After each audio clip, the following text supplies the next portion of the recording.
हत्या ना करना। क्या ना करना?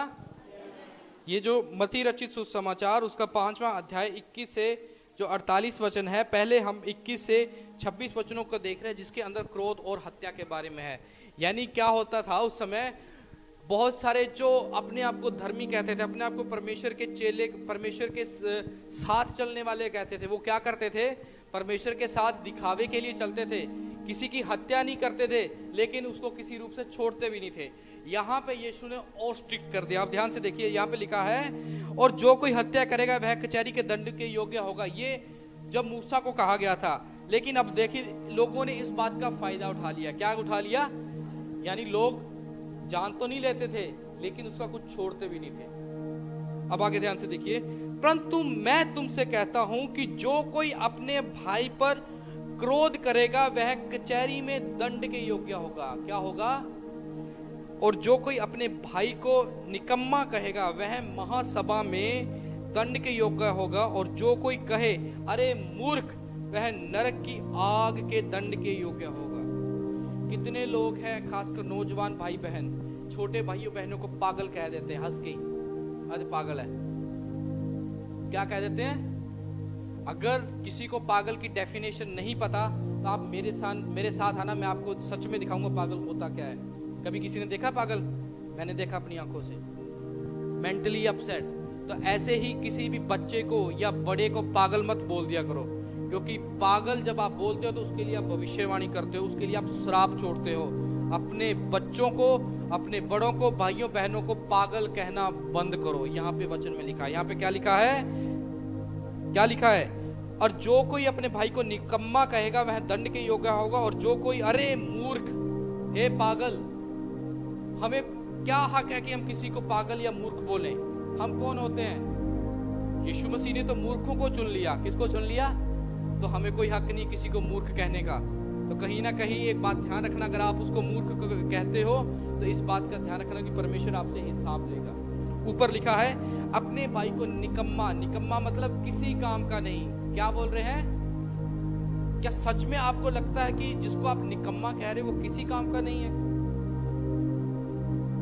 हर कोई व्यक्ति के अंदर परमेश्वर की योजना है।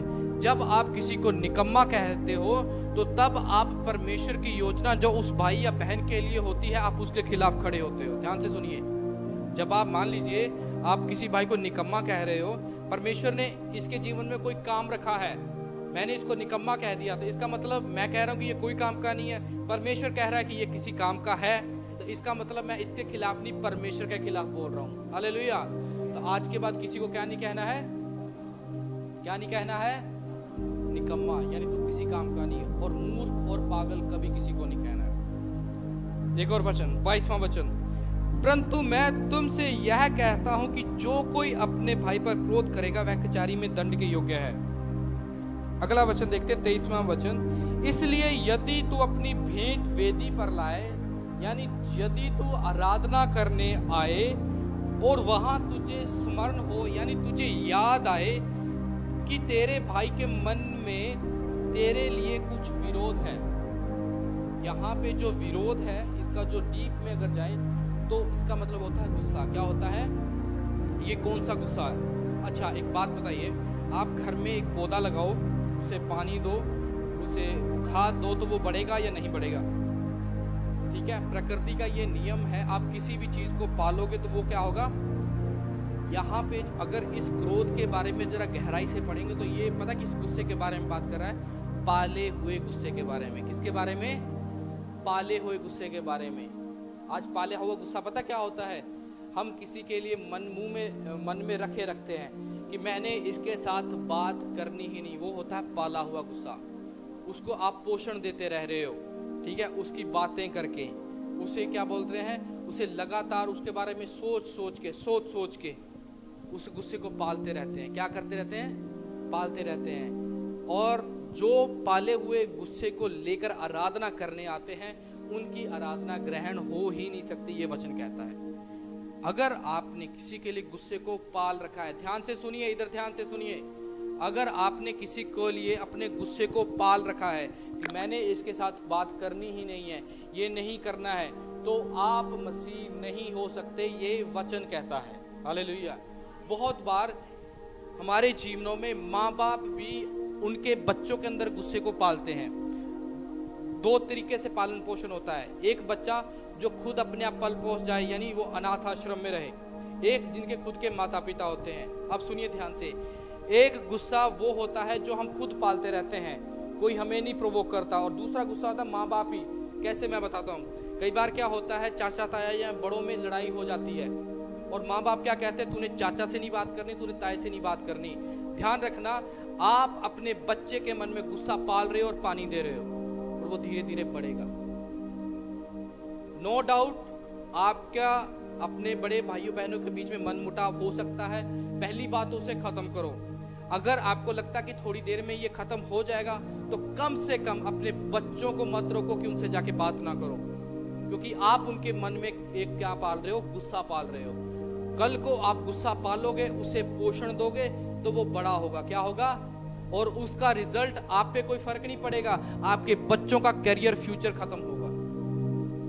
समझ में आ रहे हो? ये वो क्रोध है। आप आराधना करने आते हो, बड़ी अच्छी से ताली बजाते हो, गुस्से को पालते हो। परमेश्वर का धन्यवाद हो, मैं इस वचन को हाथ में रख के ये बोल सकता हूं कि मेरा ना तो कोई दुश्मन है, ना कोई ऐसा व्यक्ति जिससे मैं बात नहीं कर सकता। आप अपने आप को चेक करिए, अपने आप को चेक करिए, अपनी आंखें बंद करिए, अपने लिए प्रार्थना करिए। यदि कोई ऐसा है तो निर्णय लो कि मैं जाके अभी उसको या तो फोन करके माफी मांगूंगा, या मैं अपना जीवन, या मैं आराधना में आना बंद करूंगा। ध्यान देखिए, यदि आप वो चीज रखते हैं, आपकी आराधना व्यर्थ है।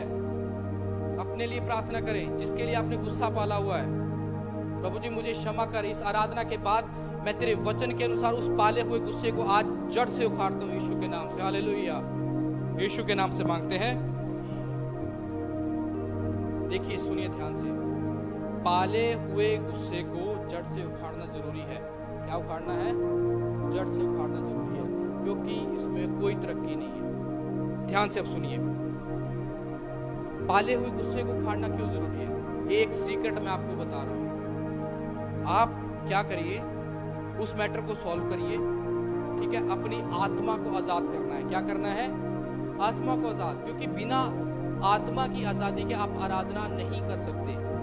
जब आप इस क्रोध को, जब आपको आराधना में याद आ रहा है कि मैं उससे नहीं बात कर रहा, या मैं अपने माँ बाप के कारण नहीं बात कर रहा, तो अपने माँ बाप से जाके प्यार से बैठ के बात करो। ये वचन कह रहा है, माँ बाप से जाके बैठ के क्या करो? बात करो कि ये क्या हो रहा है, ये क्यों नहीं हो रहा है। अगर आप सच में मसीही हो, कोई दर्शन है, अगर वो अपने जीवन में कुछ करना चाहते हो, तो पहले गुस्से को पालना बंद करो। बहुत सारे बचपन में जब हम फिल्में देखते हैं, तो कुछ फिल्मों में सिखाया जाता है, जो बेचारा लड़का हो उसको बोलता है गुस्सा पालना सीख। वो गलत शिक्षा है। वचन कहता है गुस्से को नहीं पालना है, क्योंकि अभी पालोगे कल को पेड़ बनेगा, वो नुकसान करेगा। इसलिए परमेश्वर के प्रेम को पालना सीखो। हालेलुया। परमेश्वर के क्या करो? 23 से 26 लिखा है, बिना आत्मा की आजादी के उसकी आराधना नहीं कर सकते। ध्यान से सुनिए, आप किसी के बारे में बुरा सोचे जा रहे हैं, उसने किया, आप अपने अंदर नेगेटिव भरे जा रहे हैं, उसे कोई फर्क नहीं पड़ रहा। सुनिए ध्यान से, आप अपने अंदर क्या करे जा रहे हैं, तो इफेक्ट आप पे करेगा। आपका टाइम वेस्ट हो रहा है, आप अपनी मंजिल से दूर होते जा रहे हो। अगर सच में लगता है कि आपकी मंजिल आपके मनमुटाव से ज्यादा बड़ी है, तो अपना मनमुटाव खत्म कर लो। हालेलुया। यानी अगर आपको लगता है कि आपने जो जिंदगी में करना है वो बड़ा है, तो अपना छोटी मोटी बातचीत खत्म करो, अपनी आत्मा को आजाद करो यीशु के नाम से। हालेलुया। तो आत्मा को आजाद करना बहुत जरूरी है। लिखा है, तो अपनी भेंट वहीं वेदी के सामने छोड़ दे। ध्यान से सुनिए, वेदी के सामने छोड़ दे और जाकर पहले अपने भाई से मेल मिलाप कर, बहन से मेल मिलाप कर, और तब आकर अपनी भेंट चढ़ा। जब तू अपने मुद्दई के साथ मार्ग ही में है, तो उससे झटपट मेल मिलाप कर ले। कहीं ऐसा ना हो कि मुद्दई तुझे हाकिम को सौंपे और हाकिम तुझे सिपाही को सौंप दे और तू बंदी गृह में डाल दिया जाए। यहाँ पे हमारे जीवन के बारे में बात हो रही है। इस बात को समझना है कि अगर आप मेल मिलाप नहीं करोगे, आराधना में आते रहोगे, तो ध्यान रखना वो परमेश्वर और गैप रहेगा। ठीक है, वो जब गैप रहेगा तो शैतान अटैक करेगा, तो फिर मुश्किल है उस अटैक से बच पाना। यीशु की बातें बहुत अब ये हम सब यीशु को क्यों फॉलो करते हैं? क्योंकि यीशु ही हमारे लिए एक ऐसा उदाहरण है जो हमें अपनी तरह पूरा पवित्र बना सकता है। और जब हम पवित्र होते हैं तो सामर्थ्य होते हैं। क्या होते हैं? सामर्थ्य। तब हम अटैक करने पाते हैं। और लिखा है, मैं तुमसे सच कहता हूं, जब तक तू कोड़ी कोड़ी भर ना दे तब तक वहां से छूटने ना पाएगा। ऐसा ना हो कि बाद में कोड़ी कोड़ी भरना पड़े फिर हम छूटे। नहीं, तो ऐसी नौबत आए ही ना कि आप इस कैद में पड़ो। हालेलुया। इसलिए आज जाके मेल मिलाप करो। हालेलुया। ये किसकी बातें हैं? किसकी बातें हैं? कितने लोग यीशु को मानते हैं? कितने लोग यीशु की शिक्षाओं को मानते हैं? आमीन। जो लोग यीशु की शिक्षाओं को मानते हैं वो आज के बाद गुस्से को नहीं पालेंगे। हालेलुया। अपनी आत्मा को आजाद करो। अपनी आत्मा को क्या करो? आजाद करो। अगर आप प्रार्थना करते हो, खैर भाषा में भी आप प्रार्थना करते हो, लेकिन कहीं ना कहीं आप किसी से बात नहीं करते, मैं संगति करने की बात नहीं कह रहा। पहले अपना मेल मिलाप करो, आगे से सेफ्टी करो। ध्यान रखिए, यहाँ पे परमेश्वर का वचन शत्रुओं से प्रेम करने के लिए कह रहा है, लेकिन संगति करने के लिए नहीं कह रहा। संगति करने का मतलब उनके साथ उठना बैठना नहीं है। यानी एक बार गलती से आपका कोई नुकसान हो गया, दूसरी बार गलती से नुकसान ना हो, अपना बचाव रखना है। समझ में आ रही है? वचन बहुत ही बड़ी चीज, बहुत खास बात है। इसको समझने की जरूरत है। क्या है? इसको समझने की जरूरत है। आइए हम आगे बढ़ते हैं। भाई जगसीर जी 27 से 30 पढ़िए। चुके हो कि कहा गया था व्यभिचार न करना, परंतु मैं तुमसे यह कहता हूँ कि जो कोई किसी स्त्री पर कुदृष्टि डाले वह अपने मन में उससे व्यभिचार कर चुका। यदि तेरी दाहिनी आँख तुझे ठोकर खिलाए तो उसे निकाल कर फेंक दे, क्योंकि तेरे लिए यही भला है कि तेरे अंगों में से एक नष्ट हो जाए और तेरा सारा शरीर नरक में न डाला जाए। यदि तेरा दाहिना हाथ तुझे ठोकर खिलाए तो उसको काट कर फेंक दे, क्योंकि तेरे लिए यही भला है कि तेरे अंगों में से एक नष्ट हो जाए और तेरा सारा शरीर नरक में न डाला जाए। आमीन। आमीन। हालेलुया। नेक्स्ट, यहाँ पे लिखा है इस वचनों के अनुसार, यदि कोई रिश्ता, दोस्त, फोन या कुछ भी ऐसा आपको व्यभिचार करवाए तो उसे छोड़ दिए। ध्यान से सुनिए, कोई रिश्ता या कोई दोस्त या फोन, यहां पर क्या लिखा है? तुम सुन चुके हो कि व्यभिचार ना करना, परंतु मैं तुमसे कहता हूं कि जो कोई किसी स्त्री पर कुदृष्टि डाले वह अपने मन में ही उससे व्यभिचार कर चुका। यहाँ पर जैसे हमने फिजिकली हत्या करने की बात की है, पीछे बात की है, तो उसका जो जड़ है वो विचार, तो यहाँ पर भी फिजिकली व्यभिचार करने से पहले अंदर इमोशनली व्यभिचार के बारे में बात हो रही है। हालेलुया। अगर किसी ने ये सोचा भी कि मैं इस स्त्री के साथ या इस पुरुष के साथ गलत काम करना है, तो वहीं पे वो पापी हो गया, उसने पाप कर दिया। ये परमेश्वर का वचन है। अपने आप को शुद्ध रखो। क्या रखो? ये परमेश्वर का वचन कहता है। बहुत कम सुनने को मिलेगा इन 2-3 चैप्टर्स में से आपको, चर्चेस के अंदर आपको सुनने को मिलेगा, परमेश्वर आपको आशीष देगा, लेकिन पवित्र कोई नहीं करेगा। ध्यान से सुनिए, यहाँ पे आपको पवित्रता ही बताई जाएगी जो वचन में है। यहाँ पे लिखा है, तुम सुन चुके हो कि व्यभिचार न करना, परंतु मैं तुमसे कहता हूँ कि जो कोई किसी स्त्री पर कुदृष्टि डाले। बहुत बार कहते हैं कि मैं किसी के साथ कभी गलत काम नहीं करता, लेकिन फोन को हम छोड़ते नहीं। फोन को पूरा ऊपर से नीचे तक पूरा खोल देते हैं। ध्यान से, खासकर मेरे नौजवान भाई बहन, अगर आप गलत चीजें देखते हो, गलत फिल्में देखते हो, तो आप व्यभिचार कर रहे हो। अमेज़न पे, नेटफ्लिक्स पे ऐसी कोई सीरीज देख रहे हो जिसके अंदर गालियां हैं, तो वो व्यभिचार से कम नहीं है। ये वचन कहता है। ध्यान से सुनिए, इसलिए इससे आगे बढ़ो। और लिखा 30वां, यदि तेरा दाहिना हाथ तुझे ठोकर खिलाए। यदि कोई आपको लगता है कि आप फोन से बच नहीं पा रहे हो, तो अपना काम करो, टच वाला फोन बेचो और सिंपल फोन लो। समझ में आई?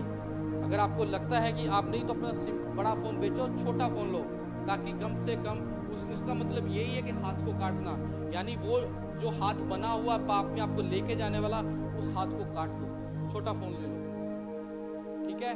बजाय इसके, ध्यान से सुनिए, बजाय इसकी तेरे अंगों में से एक नष्ट हो जाए और तेरा सारा शरीर नरक में ना डाला जाए। सच में अगर आपको लगता है कि मैंने स्वर्ग में जाना है, तो अपने अंगों को काटो जो आपको पाप में गिराए, अपने रिश्तों को तोड़ो, अपने दोस्तों को छोड़ो जो आपको पाप में लेके जाए, अपने दोस्तों को छोड़ो जो आपको ऐसे रास्ते पे लेके जाते हैं जो वचन के अनुसार नहीं है। पिछले रविवार हमने एक सेंटेंस पढ़ा था, भले हम दारू नहीं पीते लेकिन फिर आगे लिखा था हम खाने बैठ जाते हैं। समझ में आई ना? याद रहा, वो अच्छी तरह याद है। ध्यान रखिए इस बात को कि हमारे विचार किस हद तक शुद्ध होने चाहिए। नेक्स्ट, यह भी कहा गया था, पहले हेडिंग पढ़ो, तलाक। यह भी कहा गया था, जो कोई अपनी पत्नी को तलाक देना चाहे तो उसे त्याग पत्र दे। परंतु मैं तुमसे यह कहता हूँ कि जो कोई अपनी पत्नी को व्यभिचार के सिवा किसी और कारण से तलाक दे तो वह उससे व्यभिचार करवाता है, और जो कोई उस त्यागी हुई से विवाह करे वह व्यभिचार करता है। आमीन। आमीन। के अनुसार जो तलाक है वो बहुत महत्वपूर्ण चीज रखती है।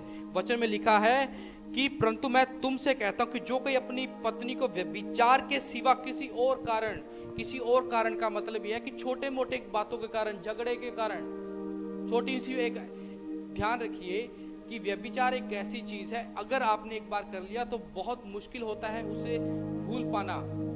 ठीक है, एक पति और एक पत्नी के लिए। तो इसलिए यहाँ पर एक त्याग का प्रोविजन दिया गया है। उसके बाद क्या रहना है, आगे लिखा है, और जो कोई उस त्यागी हुई से विवाह करे वह व्यभिचार करता है। तलाक के बारे में बाइबल बहुत स्ट्रिक्ट है, तो ऐसे छोटी मोटी बातों के लिए तलाक नहीं करना है, क्योंकि वचन में लिखा है जिसे परमेश्वर ने जोड़ा है उसे कोई अलग ना करे। हालेलुया। यदि हम में से कोई भाई बहन जल्दी से किसी को सलाह दे देता है ना कि इसको तलाक दे दे, तो ध्यान रखिए तो उसकी नुकसान का कारण आप भी बनते हो। हालेलुया। तो एक बात जिंदगी में याद रखना, पहली बात, कभी किसी को तलाक की सलाह नहीं देनी है, और जल्दी से खुद भी तलाक की ओर नहीं बढ़ना है जो शादीशुदा है। हालेलुया। और जो अभी नौजवान मेरे भाई बहन है, खास बात कान खोल के सुनो, प्रार्थना करनी है कि प्रभु मेरे लिए वो जीवन साथी का इंतजाम करना जो तेरी ओर से हो, ताकि ये नौबत ना आए। हालेलुया। अगला 33 से, शपथ। फिर तुम सुन चुके हो कि पूर्व काल के लोगों से कहा गया था, झूठी शपथ न खाना, परंतु प्रभु के लिए अपनी शपथ को पूरी करना। परंतु मैं तुमसे यह कहता हूँ कि कभी शपथ न खाना, न तो स्वर्ग की क्योंकि वह परमेश्वर का सिंहासन है, न धरती की क्योंकि वह उसके पाँव की चौकी है, न यरूशलेम की क्योंकि वह महाराजा का नगर है। अपने सिर की भी शपथ न खाना, क्योंकि तू एक बाल को भी न उजला न काला कर सकता है। परंतु तुम्हारी बात हाँ की हाँ या नहीं की नहीं हो, क्योंकि जो कुछ इससे अधिक होता है वह बुराई से होता है। आमीन। हालेलुया। आइए आगे पढ़ते हैं। यहाँ पे लिखा है, यह केवल खरा बनाने के लिए, क्या है? खरा। खरा मतलब हाँ में हाँ और ना में ना। पहुंचे हम कहीं होते हैं, हम बोलते कि बस पहुंच गए, थोड़ी देर में पहुंचे, एग्जैक्ट जगह बताओ। आपके लिए वो झूठ बड़ा छोटा सा हो सकता है, लेकिन आत्मिक जीवन के अनुसार देखें तो वो झूठ ही होता है। पंजाबी में कहावत है कि चोरी भावे लख दी तो भावे चोरी चोरी है। झूठ चाहे छोटा चाहे बड़ा, झूठ है। और आगे लिखा है, यह हमें झूठ से दूर रखने के लिए कहता है। जल्दी से ये नहीं कहना कि मैं ये कर दूंगा। ठीक है, अगर आपने करना है, अभी मुझे सुबह सुबह किसी ने कहा, किसी की मम्मी ने कहा कि हमारे बच्चे को भी इन्वॉल्व करो। क्या करो? इन्वॉल्व करो इस टीम के अंदर। मैंने उसे बताया कि 9:25 पे आना है, और ऐसे बच्चे पहले प्रैक्टिस करते हैं, पहले सीखते हैं, फिर वो ऊपर स्टेजों पे चढ़ते हैं। आराधना में नहीं है। मेहनत कोई नहीं करना चाहता, फल हर कोई लेना चाहता है। यानी जो कहा गया उस पे स्टेबल नहीं है, इसलिए आपकी लैंग्वेज, आप जो बोलते हैं उस पे अटल रहो, उस पे स्टेबल रहो। नेक्स्ट आगे पढ़ते हैं, इन दोनों को एक साथ पढ़ देना। प्रतिशोध। तुम सुन चुके हो कि कहा गया था, आंख के बदले आंख और दांत के बदले दांत। परंतु मैं तुमसे यह कहता हूँ कि बुरे का सामना न करना, परंतु जो कोई तेरे दाहिने गाल पर थप्पड़ मारे उसकी ओर दूसरा भी कर दे। यदि कोई तुझ पर नालिश करके तेरा कुर्ता लेना चाहे तो उसे दोहर भी ले लेने दे। जो कोई तुझे कोस भर बेगार में ले जाए तो उसके साथ 2 कोस चला जा। जो कोई तुझसे मांगे उसे दे, और जो तुझसे उधार लेना चाहे उससे मुंह न मोड़। यहाँ पे क्या लिखा है? ये आज के वचन का सबसे मुश्किल भाग है। क्या है सबसे? यानी यहाँ पे लिखा है तुम सुन चुके हो कि आंख के बदले आंख, दांत के बदले दांत, परंतु मैं तुमसे कहता हूँ बुरे का सामना ना करना, परंतु जो कोई तेरे दाहिने गाल पर थप्पड़ मारे उसकी ओर दूसरा भी फेर दे। क्या ये हम सच में कर सकते हैं?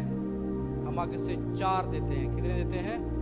4। यीशु मसीह ने इस बात का ध्यान रखना, दुख सहा। एक बात को ध्यान से सुनिए, मैं आपको एक बात बताना चाहता हूँ। हमारे घरों में बच्चे हैं, बच्चे आपस में लड़ लेते हैं, तो हम उनको क्या करते हैं? समझाते हैं कि नहीं ऐसा नहीं करना। कोई ऐसा माँ बाप है जो कहता है कि तू भी आगे से 2 मार? कहता है? कोई है कोई ऐसा माँ बाप? अगर कोई है तो वो शायद गलत शिक्षा पे है। मेरे ख्याल से कोई नहीं कहता होगा। अगर बड़े ने छोटे को मार दिया या छोटे ने बड़े को मार दिया, उसे क्या बोलता? चल कोई नहीं, मैं इसको समझाऊंगा।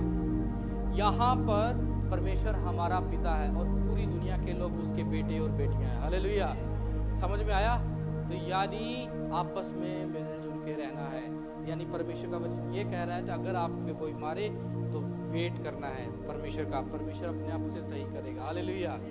कितनों को ये बात समझ में आई कि जैसे हम अपने बच्चों को सही रखने के लिए दूसरे को नहीं मारते जिसने मारा हो, ठीक है, इस बात का ध्यान रखना है। ठीक है, परमेश्वर ने हर बात के लिए प्रोविजन दे रखा है बाइबल के अंदर, किसको कैसे मानना है।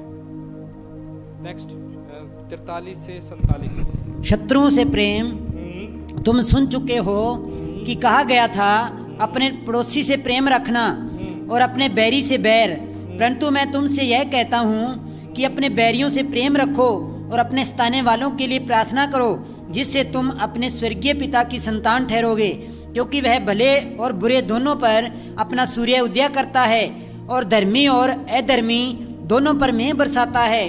क्योंकि यदि तुम अपने प्रेम रखने वालों ही से प्रेम रखो तो तुम्हारे लिए क्या फल होगा?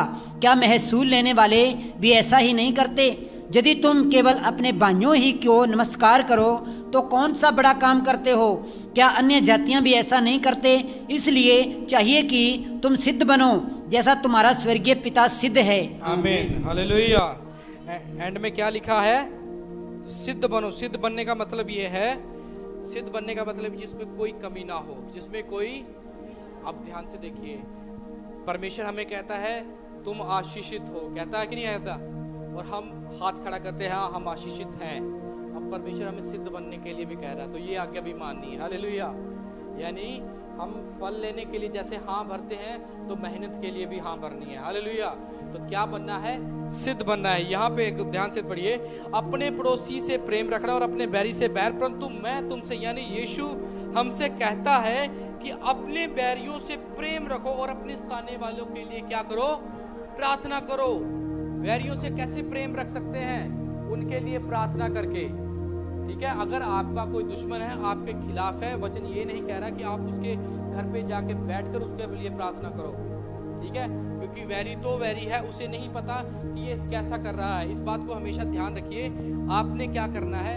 प्रार्थना करनी है, उसे बरकत देनी है, खुद रेस्पॉन्ड नहीं करना है ना। आगे चलिए, यहाँ पे लिखा है आपके पास ऑप्शन है, ऊपर देखिए यहाँ, या तो अपनी लड़ाई खुद करके हार जाओ या परमेश्वर को लड़ने दो ताकि जीत जाओ। हालेलुया। 2 ऑप्शन है, या तो अपनी लड़ाई खुद लड़ो, पता ही हम कितने के ताकतवर हैं, या फिर अपनी लड़ाई को परमेश्वर को लड़ने दो ताकि जीत जाओ। अगर आपको जीतना चाहते हो, सच में कुछ करना चाहते हो, तो अपने मसले परमेश्वर के हाथ में सौंपो। हालेलुया। दूसरी बात, हम सभी परमेश्वर के क्या है? बच्चे हैं। ठीक है, जैसे मैंने पहले बताया कि परमेश्वर के हम सभी बच्चे हैं, ऐसे रहना है। गुस्से को पालना बंद करो। गुस्से को अगर पालना छोड़ दिया है तो अगर किसी के साथ प्रॉब्लम हो भी गई है तो उसको जितना कोशिश करो खत्म करो। हमेशा सिद्ध बनने का प्रयास करो, क्योंकि यह ही अति आवश्यक है। हालेलुया। सिद्ध बनना जिसमें कोई कमी ना हो, क्या ना हो। अच्छा, आपसे एक सवाल पूछता हूं, आप क्या आपको लगता है कि आप सिद्ध बन सकते हो? बोलो। हाँ, बन सकते हो। अगर वचन कह रहा है कि सिद्ध बनो तो बोलिए मैं बन सकता हूं यीशु के नाम से। हालेलुया। यानी मैं अपनी कमियों को निकाल सकता हूं। कितने लोगों ने आज फैसला किया कि मैं अपना पाला हुआ गुस्सा खत्म करूंगा? ध्यान से देखिए, नहीं हाथ उठाना मत उठाइए, अपने मन में निर्णय लीजिए, कोई दिक्कत नहीं है। ठीक है, मुझे नहीं खुश करना है, परमेश्वर को खुश करना है। हालेलुया। मुझे खुश करके 0 लोगे, क्या लोगे? परमेश्वर को खुश करके आप बहुत कुछ ले सकते हो। हालेलुया। परमेश्वर को खुश करो। हमेशा ये कोशिश रखो कि मैंने परमेश्वर को खुश करना है। नंबर 1, पाला हुआ गुस्सा खत्म करना है, ठीक है। नंबर 2, व्यभिचार नहीं करना है, ठीक है। आगे हम पढ़ते हैं तो झूठी बात नहीं बोलनी है, हाँ में हाँ और ना में ना। जो आपने बोल दिया है उस पे टिके रहना है। आपकी हाँ क्या होती है, हम ये काम करेंगे, वो काम करेंगे, इस बात का ध्यान रखना है। अपने लिए बदला लेने की कोशिश नहीं करनी है, अपने मसले परमेश्वर को दो, ठीक है, ताकि आप आगे बढ़ते जाओ। और आखिरी वचन, तुम सिद्ध बनो जैसा तुम्हारा स्वर्गीय पिता सिद्ध है। हालेलुया। उत्पत्ति में हम पढ़ते हैं तो उसने हमें अपने स्वरूप में बनाया। क्या बनाया? अपने जैसा बनाया। तो हमने भी उसके स्वरूप जैसे बिहेव करना है। हालेलुया। वो जैसा वो है वैसे काम करने हैं। वो क्या है? बड़ा पंक्चुअल परमेश्वर है, टाइम पे आशीष देता, टाइम पर आगे लेके चलता है। इसलिए टाइम पर पवित्रता में रहते हुए अपने बच्चों को सही शिक्षा देते जाओ, खुद गलत काम छोड़ते जाओ। हालेलुया। यदि आपके पति पत्नी है, आपस में आपने किसी बात को लेके थोड़ी बहुत बात रखी है, उसे बंद करो, उसे खत्म करो, उसे पालना बंद करो, क्योंकि जब तक उसे पालते रहोगे वो कल को पेड़ बन जाएगा, फिर मुश्किल होगा पेड़ उखाड़ना। तो कोशिश है कि तने से ही जड़ को ही उखाड़ दो। हालेलुया। परमेश्वर आप सबको आशीष दे। आइए अपनी आंखें बंद करें।